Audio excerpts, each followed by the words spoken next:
Hey there. Over the past year, the US financial markets have gone insane. I've gotten about halfway to making videos about this on multiple occasions, but I never really had anything all that new to say. I've been telling you guys for years that markets are dumb, and over the past year, they've been really dumb. While I don't have anything particularly new to say about all these dynamics, I think I do know how this ends.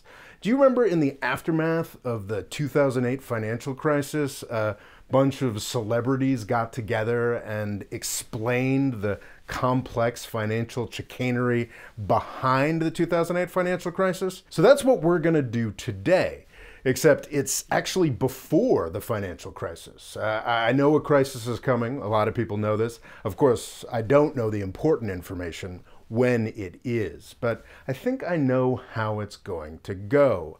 I'm pretty sure it's going to involve SPACs.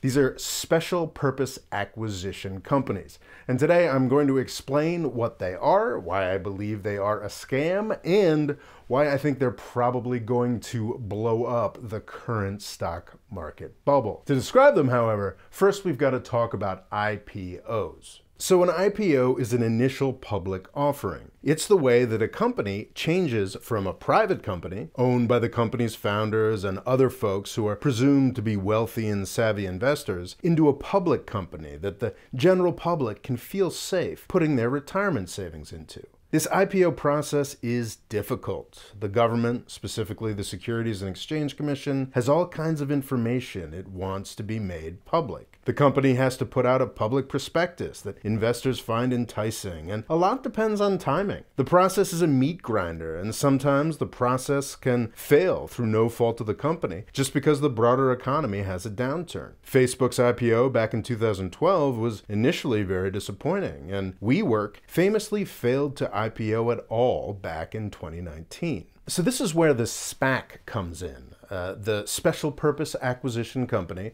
also alarmingly referred to by the federal government as a blank check company, IPOs without any kind of operating company attached to it.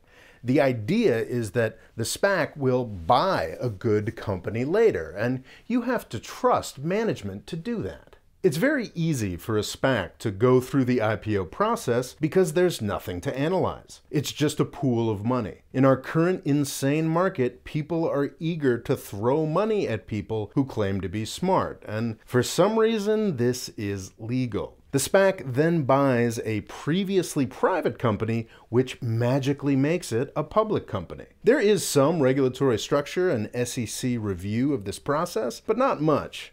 The SPAC magically makes a private company into a public company with almost none of the fuss. It's an easy way for venture capitalists to dump their dream machines into your parents' retirement accounts in return for your parents' money. Do you see the problem here?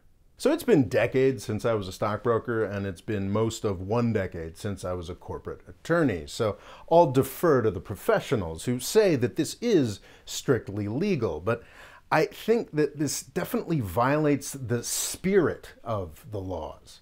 This is something that should not be happening. I just look at this. As soon as I started reading about this, I was like, this doesn't make much sense. It seems to me to violate the spirit of the Securities Act of 1933.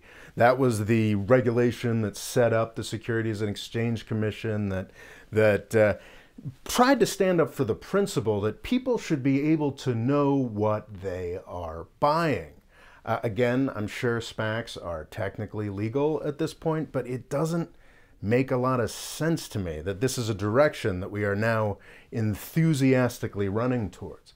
One of the best things I heard about SPACs was on a podcast referring to a tweet. Sadly, I can't remember who this initially came from, but they pointed out that this is actually strikingly reminiscent of something that I think most people who are into financial history read about, which is something called the South Sea Bubble, which is one of the first financial bubbles that popped back in 1720.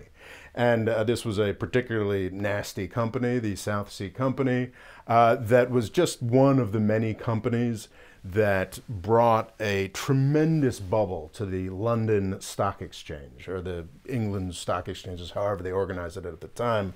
But one of the fascinating things is something that shows up in almost every account of the South Sea bubble as an example of how stupid things got back then, of how ridiculous things can get in a financial bubble. It's this description of a company that people were idiotically buying back then. It was a company for carrying out an undertaking of great advantage, but nobody to know what it is. That's a SPAC, folks. So I don't expect you to put too much weight on the ruminations of a YouTuber with a history habit, but what I think you should put weight on is the fact that before 2020, most people agreed with me and thought that SPACs were kind of a really shady thing to do.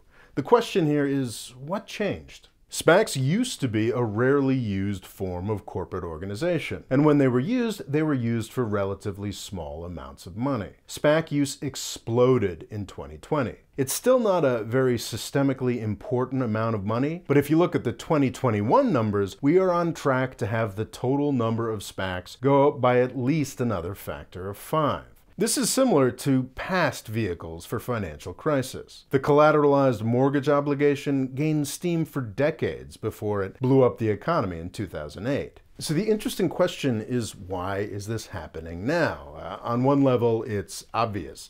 This is a great corporate structure for money people who want to sell garbage to the public markets. It makes sense, it's easy for them, and it's funny, if you listen to a podcast with people describing this, they're gleeful. They're like, this is amazing, this works out for Wall Street in every way possible. The reason it's happening so much now is because it's socially acceptable. Of course, people have to try to give a better reason for why SPACs are now happening at such an intensifying volume. The excuse they give is that COVID really knocked markets for a loop, and it meant that a lot of funding sources dried up, which honestly doesn't make a lot of sense to me. For as one example, people are having a really good time with IPOs this year. Like the Airbnb IPO was staggeringly successful. Sorry, I don't think I made that last point adequately. There is no shortage of money in the world right now looking for places to get decent returns. In a world where what happened to GameStop last week can happen, in a world where most developed countries are borrowing money at negative rates of return for investors, in a world like that, you're not going to have any trouble finding money for a decent IPO. In this world, if you're doing a SPAC, it's because you're looking to unload dog shit before the music stops. What I think it really is, the real reason why this is happening, is WeWork. Do you know what a unicorn is? A unicorn is a private company that is reckoned to be worth more than $1 billion. And unicorns have been proliferating. One of the most famous of the unicorns was a company called WeWork.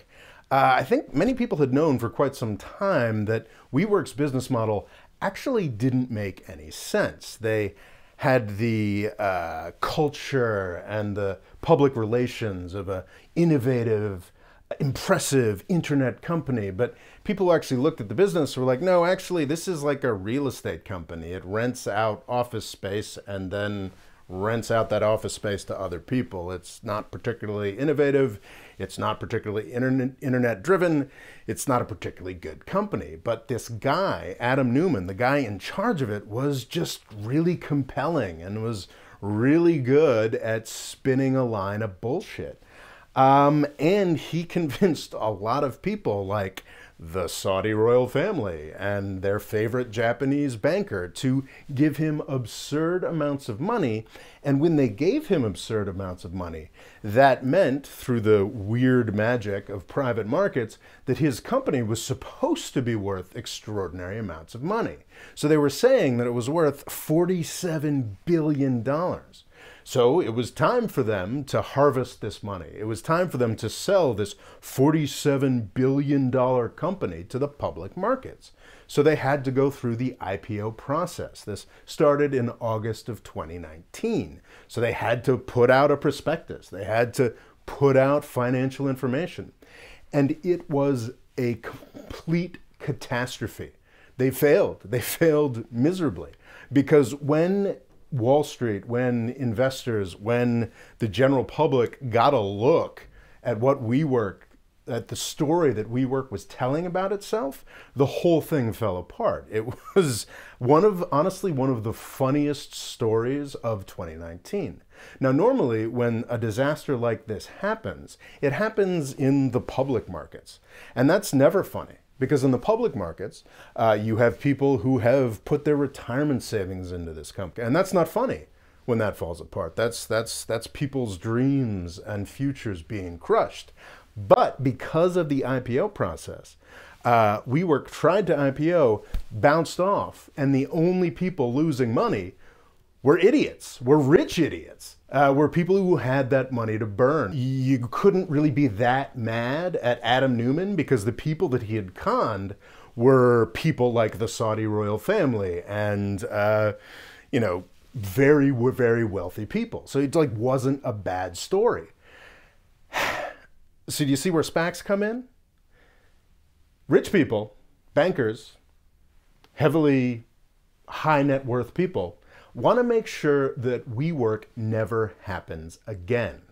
That is why the SPACs are coming as quickly as they are coming. And I do not think it is a coincidence that the WeWork IPO fell apart at the end of 2019, and it is 2020 that has seen SPACs go up exponentially. It's pretty straightforward.